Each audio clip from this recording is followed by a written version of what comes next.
ونصلي على رسوله الكريم أما بعد أعوذ بالله من الشيطان الرجيم بسم الله الرحمن الرحيم يجاهدون في سبيل الله ولا يخافون لومة لائم ذلك فضل الله يؤتيه من يشاء صدق اللہ العظیم۔ درود شریف پڑھ لیجیے۔ الصلاۃ والسلام علیک یا رسول اللہ وعلی آلک واصحابک یا حبیب اللہ، الصلاۃ والسلام علیک یا نبی اللہ وعلی آلک واصحابک یا حبیب اللہ۔ حمد و صلاۃ کے بعد عرس سے ولی کامل علیہ رحمہ کی یہ تقریبات ہیں۔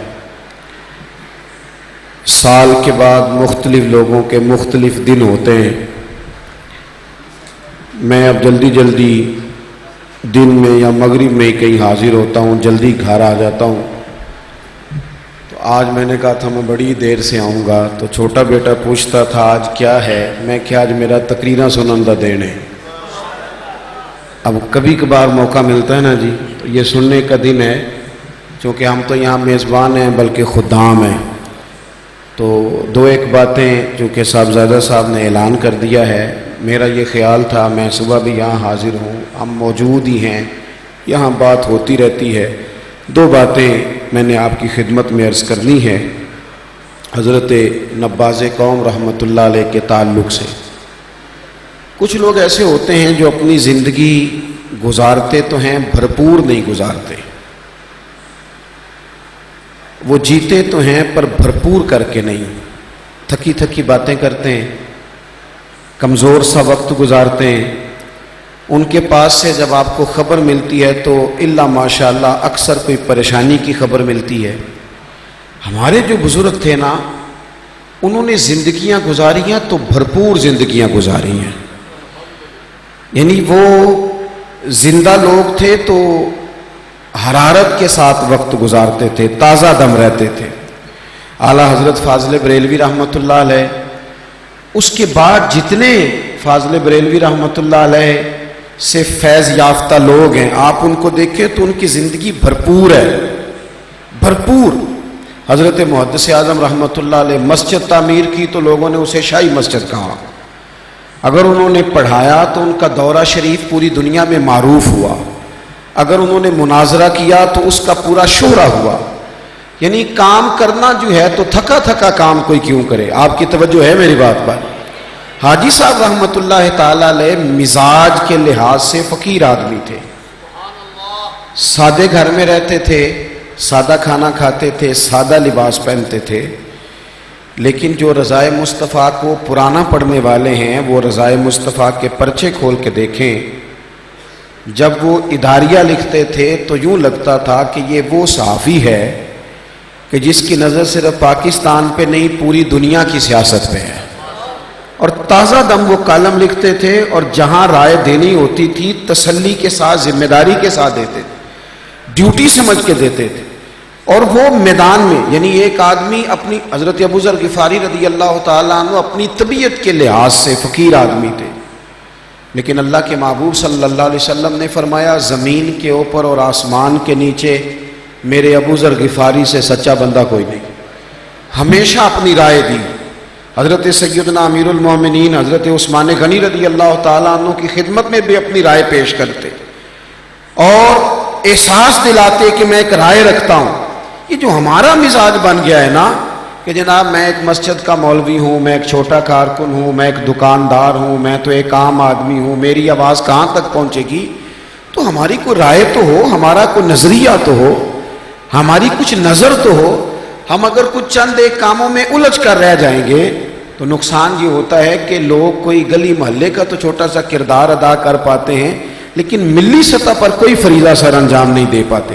حاجی صاحب رحمۃ اللہ تعالی علیہ کی جو سیاسی بصیرت ہے اور جو ملی ان کا مزاج ہے، اس پر اگر آپ کبھی غور کریں تو ہر دور میں ہر قسم کا حکمران، وہ جمہوری طریقے سے آیا تھا، وہ ڈکٹیٹر بن کے آیا تھا۔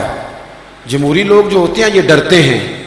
اس ملک میں ایک ایسے شخص نے بھی وقت گزارا جو 11 سال تک حکومت پہ رہے، فوج بھی ان کے ہاتھ میں تھی، سارا کچھ تھا، لیکن چونکہ حاجی صاحب رحمۃ اللہ تعالی علیہ کی نظر بڑی دور تک جاتی تھی تو وہ ایسے لوگوں کو لوگ نصیحت نہیں کرتے، ڈرتے ہیں، ان سے بات نہیں ہوتی، ان کے تذکرے نہیں کیے جاتے، ان پر تبصرے نہیں ہوتے۔ لیکن یہ کمال ہے نا، یہ اعزاز ہے نا کسی شخص کا، یہ وہ لوگ ہیں نا کہ جو پوری قوت ایمانی سے تازہ دم زندہ رہتے ہیں۔ وہ کیا بات ہوئی کہ کبھی سانس لے لیا کبھی لیا ہی نہ، وہ جتنا جیے وہ کھل کے جیے، وہ جتنا جیے وہ وہی ہے تیرے امام زمانے کا امام برحق، جو تجھے حاضر و موجود سے بیزار کرے اور موت کی شکل میں موت کے آئینے میں دکھلا کے تجھے رخ دوست زندگی تیرے لیے اور بھی دشوار کرے۔ حاجی صاحب رحمۃ اللہ تعالی علیہ ایسے شخص کو بھی نصیحت کرتے تھے تو زوردار آواز میں اور پورے دبدبے اور تنتنے کے ساتھ، تو مزاج میں کچھ حرارت ہونی چاہیے، کچھ انسان کی۔ اور پھر اگر کبھی انہوں نے دینی مسئلوں پر بھی کردار ادا کیا نا تو انہیں لنڈی کوتل تک بھی جانا پڑا تو وہ گئے، انہیں پشاور اور کراچی کے سفر بھی کرنے پڑے کسی دینی مسئلے کے لیے، تو بھرپور اور جاندار اور وزندار کردار ادا کیا، تھکی باتیں نہیں کی۔ دوسری بات ان کے مزاج میں جو بہت زیادہ تھی، بس میں نے عرض کیا تھا دو ہی باتیں عرض کرنی ہے۔ دوسری بات ان کی طبیعت میں یہ تھی کہ خوف نہیں طاری ہوتا تھا، روب نہیں طاری ہوتا تھا کسی کا۔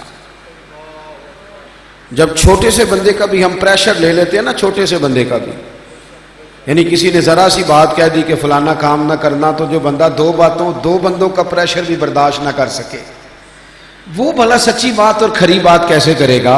اللہ کے محبوب علیہ السلام فرماتے ہیں اللہ نے روب کے ساتھ میری مدد کی ہے، فرمایا میں دشمن سے 1 مہینہ دور ہوتا ہوں اور میرا دشمن پھر بھی کانپ رہا ہوتا ہے۔ اللہ تعالیٰ نے انہیں روب، اور روب کپڑوں کا نہیں ہوتا، گاڑیوں کا نہیں ہوتا، روب کردار کا ہوتا ہے۔ حضرت عمر فاروق رضی اللہ تعالیٰ عنہ پیوند والے کپڑے پہنتے تھے، تو صحابہ نے مسجد شریف میں بیٹھ کے میٹنگ کی تھی کہ حضرت عمر سے کہنا ہے کرتا ہی نیا لے لیں، اب تو اللہ نے بڑی گنجائش پیدا کر دی ہے اسلام کے ماننے والوں کے پاس، تو نیا کرتا لے لیں۔ طے تو کر لیا، تو ایک صحابی بول کے کہنے لگے یہ تو طے کر لیا ہے کہ ان کو کہنا ہے وہ شعر بھی بتاؤ جو عمر سے بات کرے گا۔ حضرت فاروق اعظم تو سوئے ہوتے تھے تو لوگ ڈرتے تھے، اور بھائی ایک بندے نے اگر 6 کروڑ کی کوٹھی میں وہ رہتا ہے اور 1.5 کروڑ کی پجاروں میں بیٹھتا ہے، لیکن پیسہ اس کا کرپشن کا ہے، تو لوگ اس کے گھر کے دروازے کے سامنے کھڑے ہو کے کہہ دیتے ہیں 2 نمبر پیسہ اس کا۔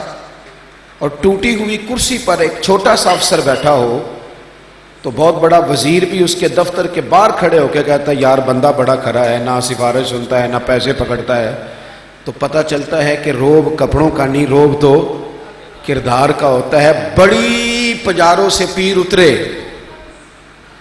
اور اس کے ساتھ کئی گن مین ہو اور تگڑا بندہ ہو، اور زینت المساجد کے لکڑی کے دروازے سے اس شخص کے پاس وہ آنے لگے جو ابھی مسجد میں گھوم رہے ہیں، جن کا دربان بھی کوئی نہیں، لیکن وہ پیر صاحب تکلف کر کے پہلے پگڑی پکڑے، پھر وہ اپنے بٹن بند کریں، پھر وہ چین والی گھڑی اتار کے پیچھے رکھیں، تو مرید کہیں کہ جناب آپ تو یہ کبھی نہیں کرتے، تو کوئی آج اس لیے کر رہا ہوں کہ اس کے پاس جا رہا ہوں جسے اللہ نے روح عطا فرمایا ہے اور شریعت پر عمل کرنے کا روح عطا فرمایا ہے۔ یاد رکھنا دفاعی محاذ پر کبھی نظر نہیں آئیں گے آپ کو حاجی صاحب کہ وہ جھجک کر کسی چیز کا دفاع کر رہے ہیں، وہ جب بھی بات کر رہے ہیں وہ غلبے کی بات کر رہے ہیں، وہ 2 قدم آگے بڑھ کے بات کر رہے ہیں، وہ ہر وقت یہی کہہ رہے ہیں جیت گیا بھی جیت گیا، میلاد ہمارا جیت گیا۔ وہ جب بھی بات کر رہے ہیں وہ غلبے کی، کسی جگہ ایسا نہیں ہے کہ پیچھے ہٹ کے دلائل دے رہے ہیں نہیں یہ مطلب نہیں تھا، ہمارا یہ معنی نہیں تھا، ہم یہ کام نہیں کرتے، وہ وضاحتیں نہیں پیش کر رہے۔ زیادہ وضاحتیں پیش کرنے والے بندے کو بھی لوگ جھوٹا کہہ دیتے ہیں کہ پتہ نہیں کمزور پڑ گیا ہے۔ وہ جب بھی آپ کو نظر آئیں گے 2 قدم آگے بڑھ کے بات کرتے نظر آئیں گے۔ اپنی زندگی کے اندر انسان کا کوئی سٹیٹس بھی ہونا چاہیے، کوئی معیار بھی ہونا چاہیے۔ بس بات ختم کرنے لگا ہوں۔ بات چلتے چلتے چلتے چلتے عارف رومی کی بارگاہ میں چلی گئی۔ کسی نے ان سے کہا کہ حضور میرے تو گھر میں بھی بڑا مسئلہ ہے، میں کوئی بات کہتا ہوں تو بچے بھی نہیں سنتے۔ تو حضرت نے اسے نصیحت فرمائی تھی، فرمانے لگے باہر والے لوگ تیرا وہ کردار نہیں دیکھتے جو تیرے گھر والے دیکھتے ہیں، اگر تو چاہتا ہے کہ تیرے بچے تیرا اثر قبول کریں، تیرا روب ہو، تو پھر تجھے گھر میں بھی سچ بولنا پڑے گا، رزق حلال لانا پڑے گا، تیری گفتگو شرم و حیا والی ہوگی، تیرے قریب رہنے والے لوگ اس وقت تیری قدر کریں گے جب وہ تیرا کردار دیکھیں گے۔ یاد رکھنا، ادھر دیکھو میری طرف، اس آستانہ نور پہ حاضر ہونے والوں، آنے والوں، یاد رکھنا تمہیں جگہ جگہ جاؤ گے، الا ماشاءاللہ کہیں نہ کہیں کوئی بات میسر آ جائے گی۔ اس فقیر فاقہ مست کے پاس جب بھی آؤ گے، کردار کی کوئی روشنی ہی لے کے جاؤ گے، عمل کا کوئی باکپن ہی لے کے جاؤ گے، کوئی تازگی ہی لے کے جاؤ گے۔ دشمن، مخالف، بدعقیدہ اپنے گھر میں بیٹھ کے اعتراض کرے گا تو ضرور کرے گا، لیکن یہ بات ضرور کہے گا کہ بزرگ بڑے تقوی والے ہیں، بڑے احتیاط والے ہیں، ہمیں بڑا ستھرا کردار دیا۔ میں کم از کم اپنی زندگی میں اپنے آپ سے سوال پوچھنے والوں کو یہ ضرور کہہ سکتا ہوں کہ میں نے ایک شخص ایسا دیکھا ہے جو سر سے لے کر پاؤں تک سنت اور شریعت کی چلتی پھرتی تصویر بھی تھا، اور رسول اللہ صلی اللہ تعالیٰ علیہ وسلم کے دین کے لیے ایک پورے ستون کی طرح کھڑا بھی تھا۔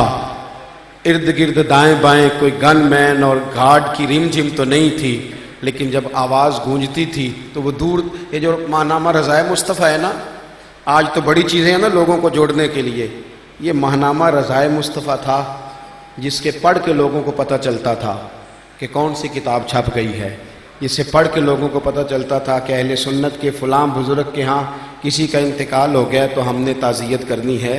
انہوں نے یہاں بیٹھ کے ایک حجرے میں پوری دنیا کی سنیت کو جوڑ کے رکھا۔